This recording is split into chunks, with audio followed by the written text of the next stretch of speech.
Maio de 1933. Por toda a Alemanha, estudantes nazistas, os camisas marrons e a juventude hitlerista juntavam e queimavam milhares de livros. Trabalhos de literatura, ciência e filosofia, tidos como antigermânicos, eram lançados ao fogo. Adolf Hitler declarou guerra à razão.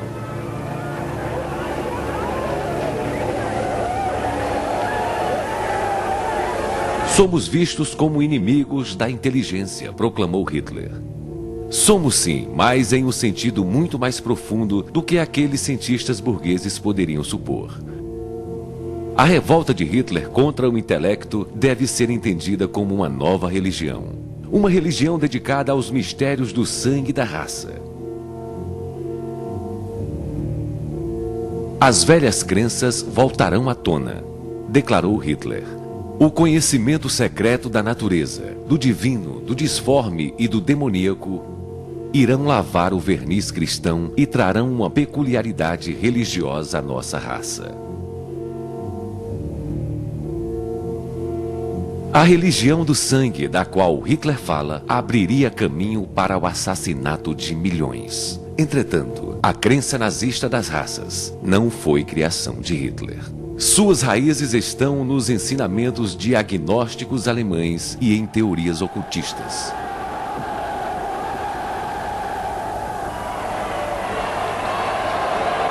Na Alemanha de 1890, havia o sentimento de que uma promessa não havia sido cumprida. Com o surgimento do Segundo Reich em 1871, com o coroamento do Kaiser Guilherme I, o futuro da Alemanha parecia garantido. Entretanto, a esperança romântica de uma nação de estabilidade e ordem não se materializou. Por trás da cerimônia medieval na corte do Kaiser, havia o trauma profundo de uma revolução industrial.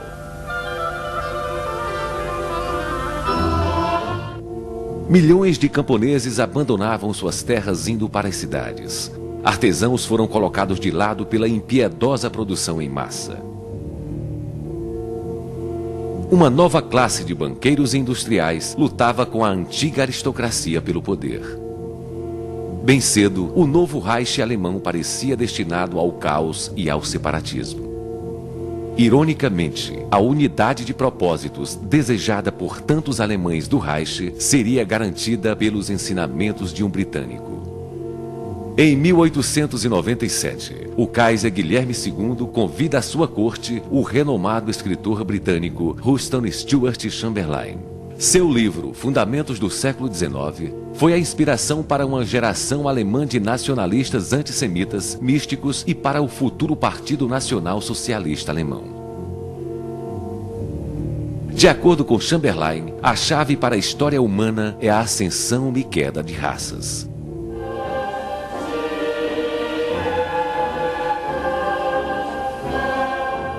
Chamberlain idolatrava a raça teutônica como criadora da cultura e da civilização real.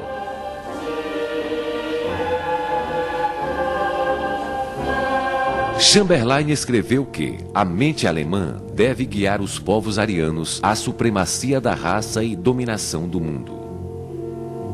Kaiser Guilherme escreveu para Chamberlain: foi Deus quem enviou esse livro para o povo alemão, assim como enviou você para mim. Chamberlain prega que existe uma afinidade com o misticismo profundamente arraigada no caráter ariano. Ele escreve: todo místico, querendo ou não, é um antissemita nato. No final do século XIX, os judeus continuavam excluídos das convocações do exército, do judiciário e do alto escalão do funcionalismo público. Em toda a Europa, tais medidas foram defendidas por séculos pelo questionamento da moral e da lealdade política dos não-cristãos. Os escritos de Chamberlain acrescentaram ao antissemitismo europeu uma nova dimensão bem mais sinistra. Os judeus passaram a ser vistos não como uma comunidade religiosa, mas como uma raça alienígena e inimiga. Na doutrina racial de Chamberlain, o objetivo dos judeus era corromper o sangue dos arianos com a miscigenação racial. Ele alertava que o resultado era a degeneração física e moral e o fim do sonho de poder mundial ariano. A única solução era purgar a Alemanha de todos os judeus e de outras raças. Para ele, a chave para a missão germânica era a criação de uma religião teutônica. Uma religião fundada sobre o mistério sagrado do sangue ariano. Enquanto a doutrina racial de Chamberlain se espalhava pela Alemanha, na Áustria, uma religião de sangue já estava tomando forma. No começo do século XX, os da etnia germânica na Áustria passaram a se considerar um povo sob cerco. Já tendo sido os administradores do grande império austro-húngaro, os germânicos passaram a ser minoria em um estado dominado por povos eslavos. Os funcionários públicos deveriam falar tcheco além do alemão. Padres tchecos haviam sido nomeados para paróquias alemãs. A língua e cultura alemãs pareciam correr o risco de sumir. Para muitos austro-germânicos, a Igreja Católica parecia estar comprometida com interesses eslavos. O resultado foi o ódio disseminado por uma religião que era tida como hostil e traiçoeira.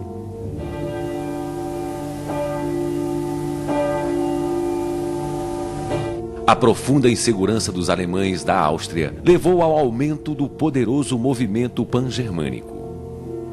O objetivo era unificar todos os alemães em uma pátria-mãe. Entre os simpatizantes do novo movimento, havia muitos desiludidos com o cristianismo. Eles acreditavam que os alemães deveriam retornar à religião de seus ancestrais, à idolatria dos deuses nórdicos e às primárias leis naturais. A doutrina de que a pureza do sangue traria uma idade do ouro para a supremacia alemã encontrou sua expressão mais poderosa nos ensinamentos do renegado monge cisterciense Georg Lenz. Lenz, grão-mestre da ordem ocultista dos Templários, pregava uma estranha doutrina. Uma doutrina que ele chamava de teozoologia.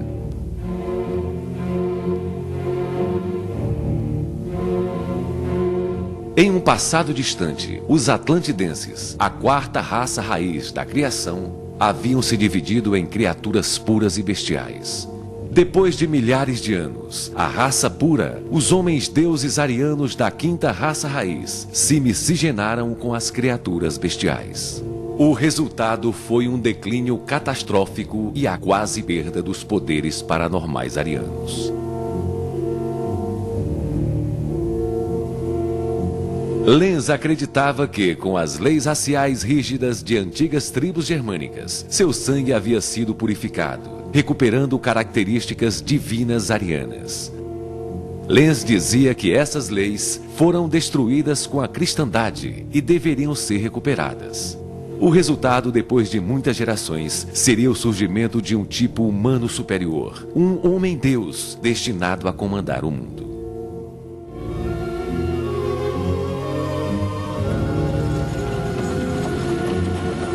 A Viena cosmopolita, com sua mistura de pessoas e culturas, chocavam Georg Lenz. Para ele, o caos do mundo moderno representava a batalha final. A batalha entre as raças louras, com fortes traços de sangue ariano, e os sub-humanos, os quais tinham o sangue dominado por características bestiais. A partir de 1905, a solução de Lenz para a salvação da raça era publicada mensalmente em seu popular jornal Austara. Lenz propunha que as classes germânicas governantes, os mais racialmente puros, fossem encorajados a se reproduzir. A poligamia e um programa seletivo de reprodução serviriam para restabelecer a pureza do sangue. A pobreza das classes mais baixas indicava sua inferioridade. Eles deveriam ser escravizados ou esterilizados. O casamento entre germânicos e raças inferiores seria ilegal e punido com uma dieta de fome. Os judeus, os piores inimigos dos arianos, seriam usados como animais de trabalho. Seriam enviados a Madagascar ou incinerados. De um lugar modesto de Viena, o jornal Austara de Georg Lenz era distribuído por todos os lugares onde se falava alemão. Em 1909, Lenz recebeu a visita de um pobre pintor. Adolf Hitler procurava exemplares do jornal. Estava ansioso para completar sua coleção do All-Star. Quando Hitler se mudou para um novo lar, um albergue masculino em Meldemerstrasse 27, ele levou sua coleção de mais de 50 exemplares de All-Star consigo. Como muitos dos alemães da Áustria, Hitler via os judeus como uma religião estrangeira. Aprendeu com Georg Lenz que os germânicos e os judeus são duas raças em guerra. Mais tarde, Hitler escreveu: "Eu achava o conglomerado racial da capital imperial repulsivo. A cidade parecia a personificação da infâmia racial." Em maio de 1913, Hitler deixa Viena para ter uma nova vida na Alemanha. A cidade de Munique, na Bavária, onde Adolf Hitler vivia uma vida precária aos 24 anos, fervilhava com a paixão nacionalista e a agitação antissemita. Aqui, assim como em Viena, sociedades secretas e grupos ocultistas proliferavam, impulsionados pelas incertezas do mundo moderno. Para os membros cultos e aristocratas, os ensinamentos de Lenz e a crença germânica transmitiam segurança. As forças democráticas e capitalistas eram odiadas por serem agentes de mudança e eram tidas como invenções sinistras de raças inferiores, principalmente dos judeus. Havia um desejo de guerra disseminado. Uma guerra que anunciaria o retorno da unidade, da hierarquia e do império. Georg Lenz profetizou: com o desenvolvimento dos homens-deuses, poderiam conquistar todo o planeta. O fogo do ataque deveria continuar até que os navios alemães estabelecessem a ordem.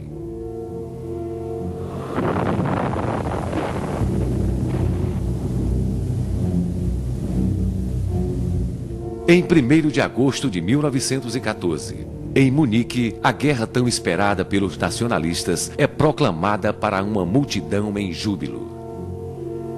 No meio da multidão que comemorava estava Adolf Hitler.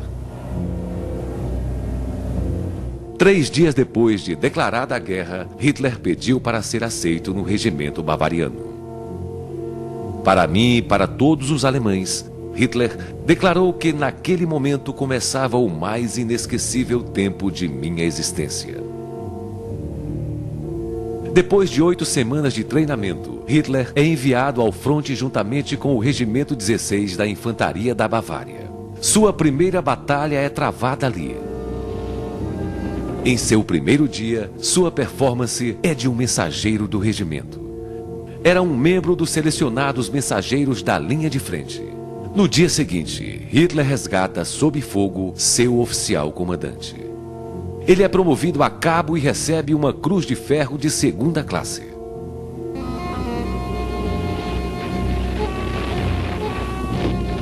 Nos 45 meses que o regimento de Hitler ficou na linha de frente e nas 36 maiores batalhas, Hitler ganhou reputação pela sua enorme bravura. Os oficiais mais antigos o elogiavam. Chamou-o soldado excepcionalmente consciente, eficiente e corajoso. Para os colegas, o mensageiro dedicado a quem chamavam austríaco parecia desligado e distante. Só quando falava da época por vir, Hitler revelava sua paixão visceral. Estava convencido de que depois da guerra, a Áustria-Hungria se reunificaria à terra-mãe. E a nova e grande Alemanha poderia se purgar de elementos raciais estrangeiros e da democracia pela qual lutavam. Para seus colegas, seus argumentos são persuasivos. Um colega soldado lembra que quase ninguém conseguia se livrar da influência da forte personalidade de Hitler. Suas opiniões eram aceitas pela maioria.